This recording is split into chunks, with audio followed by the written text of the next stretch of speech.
안녕하세요. 두나무 송채영입니다. 먼저 이 자리에 참석해 주신 모든 분들께 감사의 말씀 전합니다. 작년에 제주에서 보여주신 성원에 힘입어 오늘 두 번째 UDC를 개최하게 되었는데요. 작년에 이어 많은 개발자분들을 다시 모시게 되어 매우 영광스럽습니다.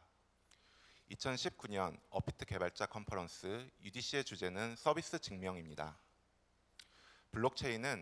블록체인 기술은 아직도 물음표로 끝나는 경우가 많은 것 같습니다. 완성된 기술에 대해서 사람들은 논하지 않습니다. 서비스를 그냥 쓰면 되니까요. 블록체인은 완성된 서비스라기보다는 기술 그 자체와 암호화폐로 대중들에게 먼저 소개되었기에 복잡하고 어려운 개념이나 투기의 수단으로 인식되는 경우가 많았던 것 같습니다. 사실 기술은 보이지 않을 때가 가장 완성도가 높다고 생각하는데요. 스마트폰으로 인터넷을 쓰면서 인터넷을 이루는 기반 기술에 대해서 이야기하는 경우는 거의 없습니다.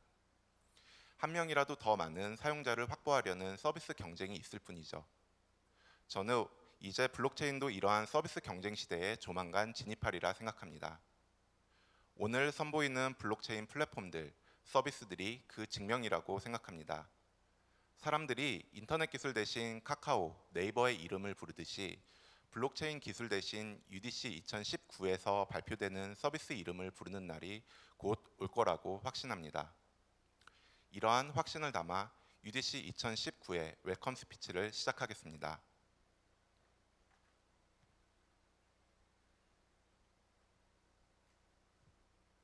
이번 UDC의 기조연설을 다시 맡게 되면서 어떤 이야기를 할지에 대한 고민이 많았습니다. 지난 1년간 암호화폐와 블록체인 산업이 빠르게 변화했기 때문인데요. 고민 끝에 2019년 9월 현재 우리들이 직면한 상황과 우리가 입증하려고 노력하고 있는 과제, 그리고 앞으로 나아갈 방향을 저희 행사 제목인 UDC에 맞춰 키워드로 준비했습니다.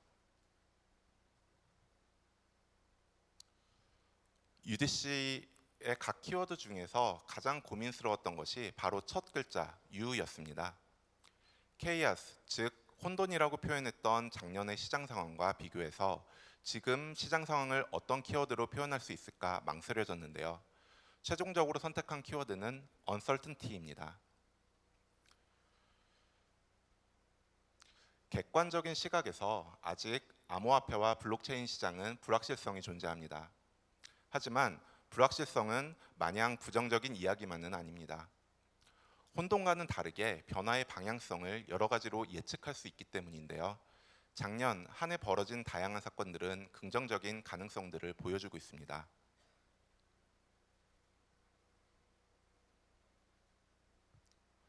우선 19년에 들어 기존 제도권 금융 플레이어들이 암호화폐 관련 사업에 활발하게 진출하고 있습니다.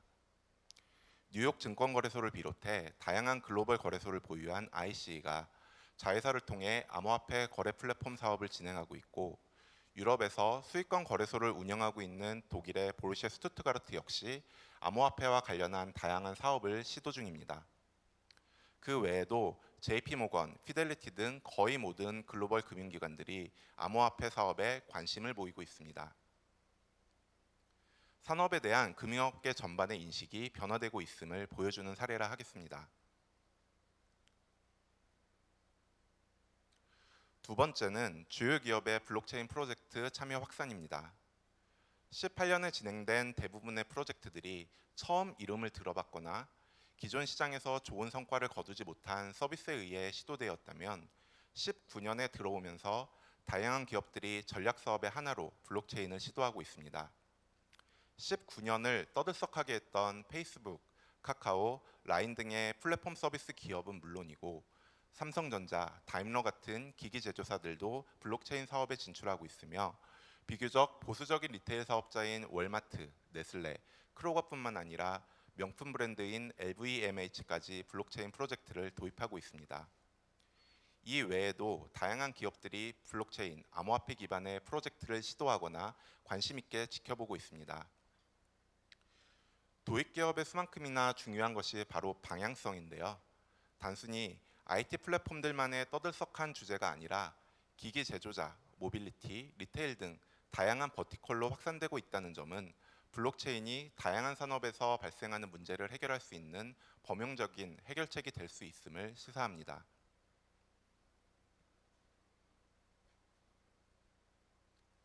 마지막은 올해 6월에 있었던 FATF의 암호화폐 규제 권고안 발표입니다. FATF는 암호화폐 거래소 및 관련 서비스 제공자를 버추얼 어셋 서비스 프로바이더로 규정하고 이에 대한 신고제와 기존 금융기관과 유사한 KYC, AML 의무 부여를 권고하였습니다. 드디어 암호화폐가 법적으로 인정받을 수 있는 기반이 생기게 되는 것입니다. 규제의 공백은 여객의 거래소를 세워 운영하거나 리스크를 지고 막무가내로 거래소를 운영하던 기업에 유리하게 작용했었는데요. 이번 규제를 통해 업계가 다시 정비되는 계기가 되었으면 합니다. 이제까지 18년 9월 이후 발생한 세 가지 주요 사건에 대해 이야기했는데요. 크게 두 가지 흐름으로 요약해 볼 수 있을 것 같습니다. 그 첫째는 암호화폐의 기존 금융시장 편입입니다.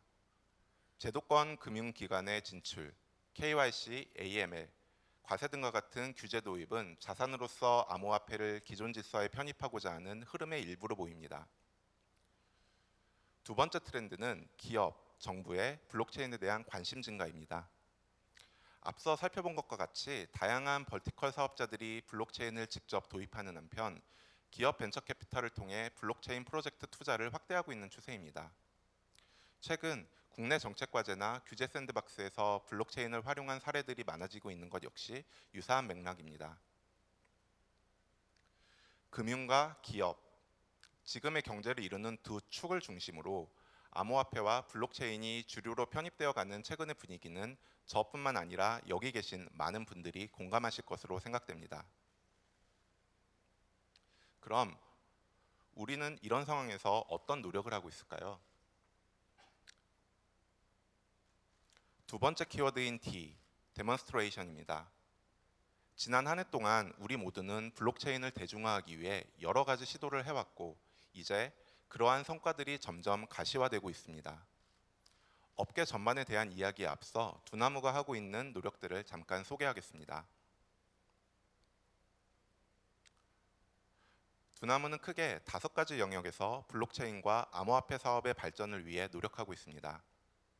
우선 각종 컨설팅 및 솔루션 도입을 통해 기존 AML 체계를 FATF 요구 수준으로 업그레이드 중이며 업비트 엔터프라이즈, 업비트 세이프 등 기업 고객을 위한 암호화폐 관리 인프라를 준비하고 있습니다. 투자 또한 활발하게 진행하고 있는데요. 현재까지 블록체인과 핀테크 영역에 약 600억 원의 자기 자본을 투자했습니다. 마지막으로 자회사 루니버스를 통해 바스 서비스와 컨설팅 서비스를 운영하여 기업의 블록체인 도입을 지원하고 있습니다. 두나무의 노력에 대한 이야기는 이쯤하고 다시 개발자, 사업가로서 우리 모두의 데몬스트레이션으로 돌아가 보겠습니다. 넷스케이프나 아이폰과 같은 대중적인 서비스를 통한 확산은 아직이지만 여러 가지 분야에서 우리는 조금씩 성과를 내고 있습니다. 블록체인이 대중들에게 받아들여지기 위해서는 크게 두 가지가 필요합니다. 자연스러운 사용자 경험과 블록체인만의 차별화된 가치 제한이 그 두 가지입니다. 자연스러운 사용자 경험 이야기에 앞서 스티브 잡스의 말을 인용해 보려고 합니다. 잡스는 기술은 아름답거나 보이지 않아야 한다라고 종종 이야기했다고 합니다. 그렇기에 아이폰의 디자인과 사용자 경험에 집착했고 완성된 아이폰은 스마트폰 시대를 열었습니다. 하지만 오늘날의 블록체인은 수많은 버튼과 센서, 표시창을 가진 초기의 PDA와 같습니다. 다양한 혁신의 가능성을 가지고 있지만 아직은 못생기고 눈에 거슬리는 기술이죠. 이러한 사용자 경험상의 가장 큰 로드블럭으로 꼽히는 것이 변동성과 확장성 두 가지입니다. 가치가 변동되는 코인은 사용성 측면에서 제약이 있을 수밖에 없습니다. 가격이 오르게 되면 상승에 대한 기대 심리로, 가격이 내리게 되면 하락에 대한 보상 심리로 결국 사용 가치에 큰 훼손을 주게 됩니다. 이에 사용성을 높이기 위해 가치가 안정화된 코인을 만들기 위한 다양한 시도들이 있어 왔습니다. 2018년 3분기 이후부터 이러한 스테이블 코인 경쟁은 더욱 치열한 양상으로 변화하게 되었는데요. 19년에 들어서면서 기존보다 더 많은 스테이블 코인 프로젝트들이 런칭하고 있고 투자 금액 역시 큰 폭으로 증가했습니다. 이번 UDC 세션에서도 테라와 람다 이오륙에서 스테이블 코인과 관련한 내용을 들으실 수 있습니다. 특히 람다 이오륙 세션에서는 루피아 토큰과 진행 중인 스테이블 코인 프로젝트 이야기가 준비되어 있는데요. KYC가 된 규제 친화적이고 사용성이 높은 스테이블 코인을 구상하고 있다고 하니 많은 관심 부탁드립니다.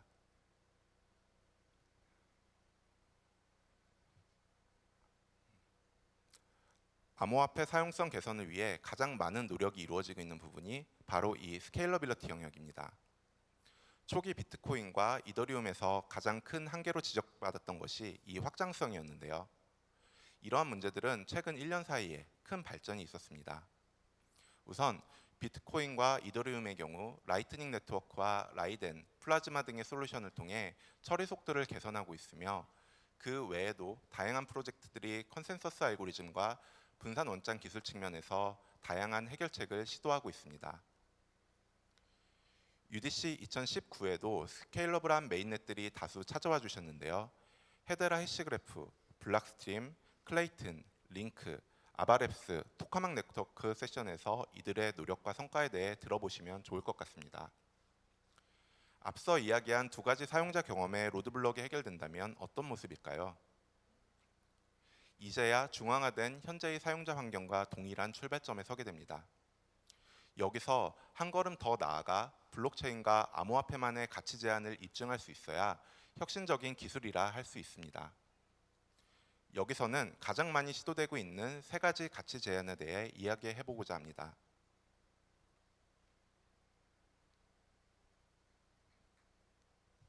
우선 보상을 통한 데이터 획득입니다. 보상을 통해 고객이나 컨텐츠를 확보하는 방식은 블록체인 이전에도 여러 플랫폼에서 있어 왔습니다. 그렇다면 블록체인 기반 서비스는 무엇이 다를까요? 바로 비용이 들지 않는다는 점입니다. 암호화폐는 기업이 자체적으로 발행하고 그 이후 서비스 성장에 따라 가치가 발생하기 때문에 별도의 비용이 들지 않습니다. 공짜로 고객을 모으고 데이터를 축적하고 콘텐츠를 확보할 수 있다는 매력적인 포인트로 초기 스팀에서 성공 이후 많은 프로젝트들이 이를 복제하기 시작했습니다. 하지만 이러한 공짜는 조건부로만 가능합니다. 첫째, 고객 트랜잭션이 성장하고 둘째, 축적된 트랜잭션 데이터에 기반하여 서비스 품질이 향상되고 셋째, 이로 인해 코인의 가치가 상승해서 보상에 대한 만족도가 성장하는 선순환 구조가 만들어져야 합니다. 하지만 이런 선순환 구조를 만드는 일은 쉽지 않은지라 대부분 서비스의 유의미한 품질 향상 이전에 보상에 대한 매력도가 떨어지거나 투기적 수요에 의해 보상이 급등락한 이후 트랜잭션 성장이 멈추었습니다.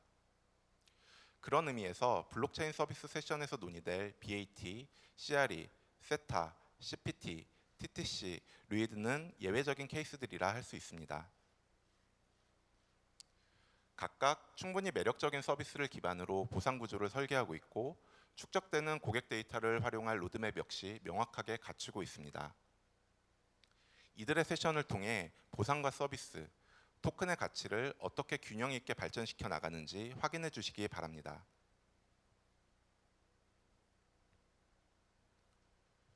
두 번째로 많이 실험되고 있는 블록체인의 가치 제한은 다자 간의 이해관계 조정입니다.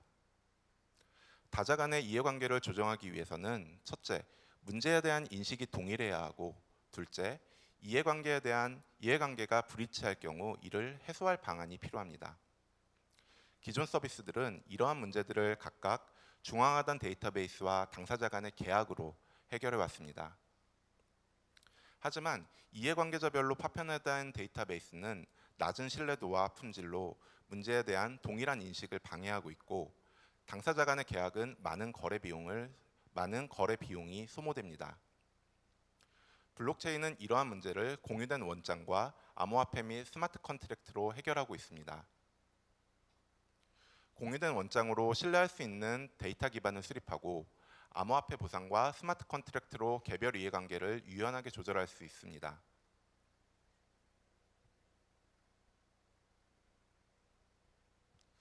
최근 이슈가 되고 있는 디파이가 이러한 유연한 문제 해결 방식의 대표적인 사례라 하겠습니다. 이번 UDC 강연에 참여하신 SM, 다임러 모빌리티, UN 식량계획, 야놀자, 파워레저 역시 블록체인을 활용하여 다자간 이해관계 조정을 시도하고 있는 프로젝트들인데요. 이들의 이야기 속에서 블록체인의 또 다른 가능성을 확인해 보시면 좋을 듯합니다. 마지막으로 블록체인의 차별화된 가치 제한으로 실험되고 있는 것은 가치의 보존, 전달, 공유입니다. 주로 NFT를 중심으로 IP 영역에 대한 새로운 시도들이 계속되고 있습니다. NFT를 가장 대중적으로 알린 것이 크립토키티라는 게임이기 때문인지 NFT는 게임 영역에서의 시도가 주를 이루고 있습니다. 게임 이외에도 명품의 인증서나 디지털 예술 등에서 다양한 시도가 진행 중인데요. 발전 가능성이 높은 영역으로 보입니다. UDC 2019에도 다양한 게임 관련 프로젝트들이 준비되어 있습니다. 매그니스 템빗, 모스랜드, 보라, 슈퍼블럭 등의 세션을 통해 NFT를 이용한 블록체인 게임의 가치 제한을 확인하시기 바랍니다. 그 외에도 예술 공유의 새로운 지평을 연 케빈 아보시 스튜디오 등 가치의 보존, 전달, 공유에 대한 세션들이 준비되어 있습니다. 지금까지 블록체인의 매스 어덥션에 필요한 요소들과 이를 위해 우리가 하고 있는 노력들에 대해 이야기했습니다. 그렇다면 우리가 앞으로 더 나아가야 할 방향은 무엇일까요? 그런 의미에서 마지막 키워드는 콜라보레이션으로 잡았습니다.